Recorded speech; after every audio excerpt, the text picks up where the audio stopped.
This is feedback for component 2 Holy Cross mock, and this is paper 2.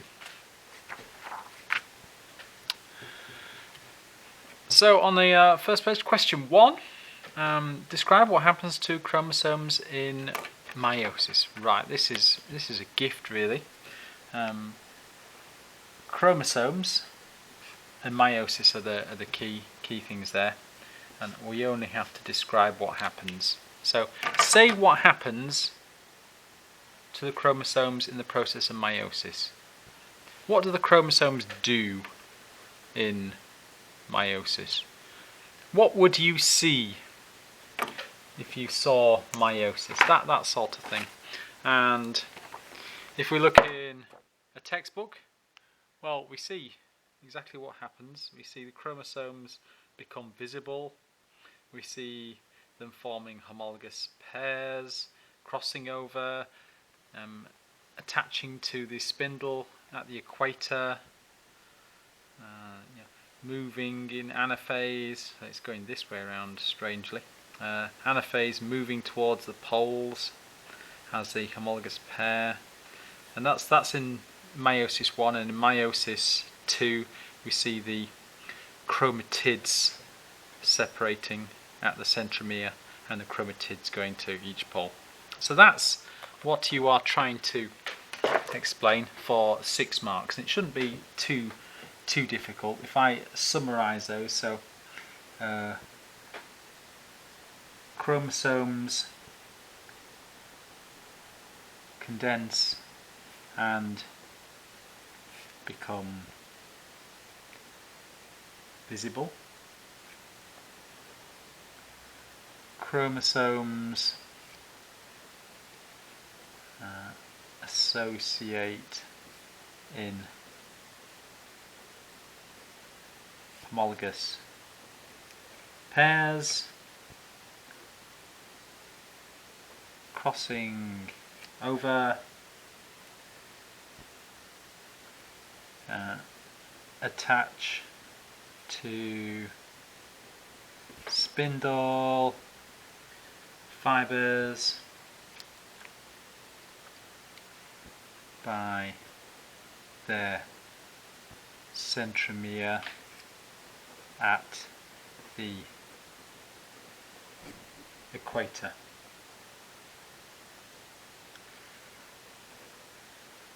Chromosomes, so not chromatids, chromosomes are pulled to opposite poles, and it's good to say poles rather than sides of a cell or whatever, then it makes it really clear.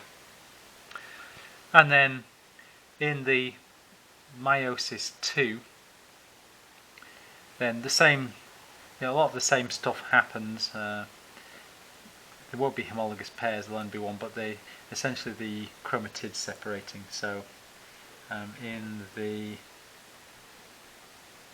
second division, the chromatids are separated. And we didn't necessarily need to mention stages because it just said describe what happens to the chromosomes.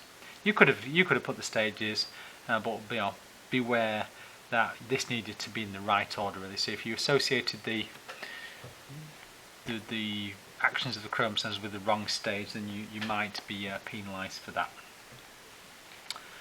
And part B, meiosis results in genetic variation, which leads to variation in the offspring formed by sexual reproduction. You know that. And then describe how meiosis causes this variation and explains. There's 2 different things here. Describe how we get that variation, and so what happens with these chromosomes, and then explain the advantage. So 2 things, and we've marked some, and quite often we only get the first description.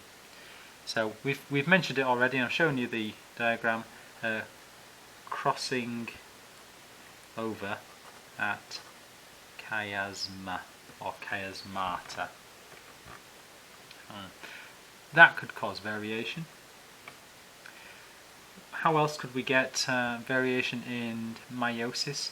Well, we could get independent assortment. I'll try and show you independent assortment. So if we've got pairs of homologous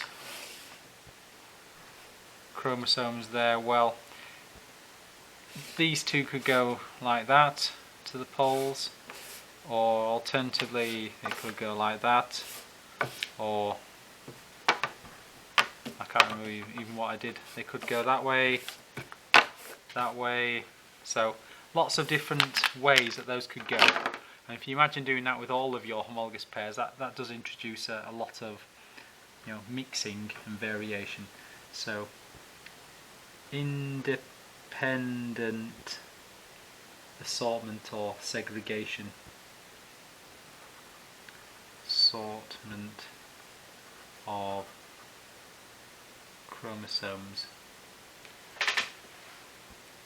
And this can be of each pair in meiosis 1, also of each chromatid, that's also independent in meiosis 2.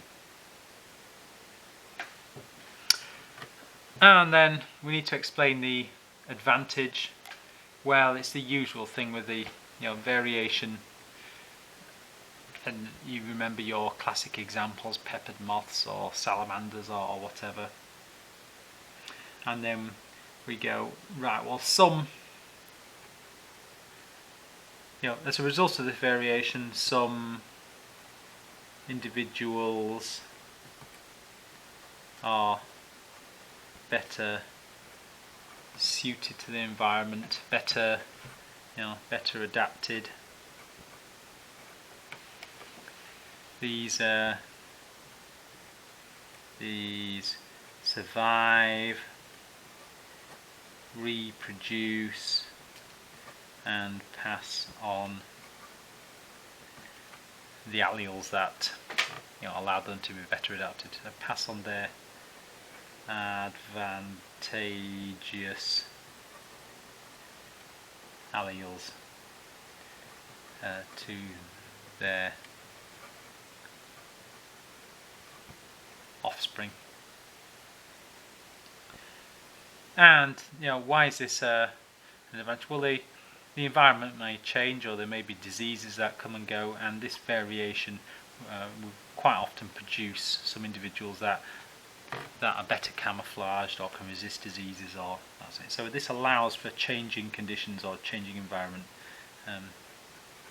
This allows for a changing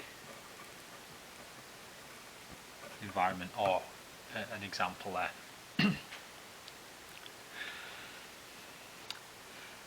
Part C. An old form of wheat has a diploid chromosome number of 28. Another type of wheat has 14, and occasionally these might be crossed. Due to an error, one of these produces with 21, and that actually gave some viable offspring. And the new species is 2n is, there we are, 2n is 42. Right, so some numbers there. How many chromosomes would there be in each of the cells of a hybrid plant? Well, that would be 21.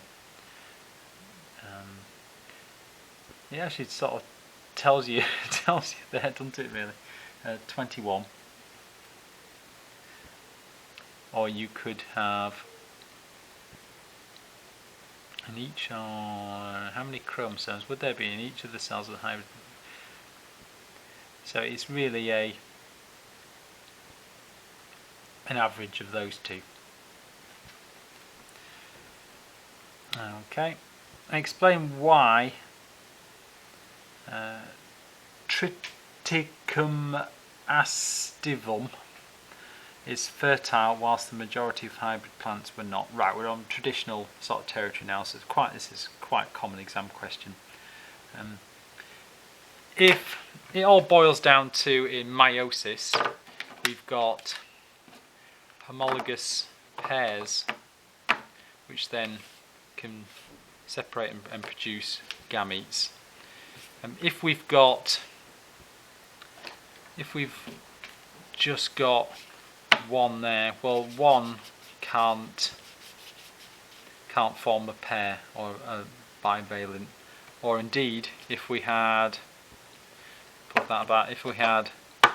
three, well, you've got a problem there as well. That can't form a bivalent with the other one. So there's the problem. So we just need to sort of put that into words, and you can explain this from the point of view of this plant being fertile, or you can do it from the point of view of a hybrid plant. I'll do it from the point of view of what the positive things about this plant that are not true for hybrids. I'm just going to call it TA. So it's diploid. It's got 2 copies of the chromosomes. So it is diploid. And we have 2 N is what to do. So 2 copies of each chromosome, and these can form homologous pairs or bivalents. So they can assort in meiosis, and these can produce haploid gametes. And so the gametes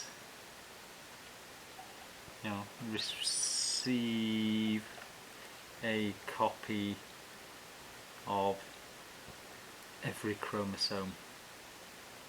They don't get some with more copies or no copies of a particular chromosome. They get 1 copy of every chromosome, so that's all of the genetic information. So imagine you getting 1 less chromosome. Well, what would be on that chromosome? It might be the coding for hemoglobin. So all of these chromosomes are absolutely vital. And if you talked about this from the hybrid point of view, you'd say, well, they might be mostly diploid, but they might not be fully diploid. They won't be able to form homologous pairs or bivalents, and they might not receive a copy of every chromosome. So with this, a little bit tricky in the end, but certainly the first 11 marks pretty straightforward.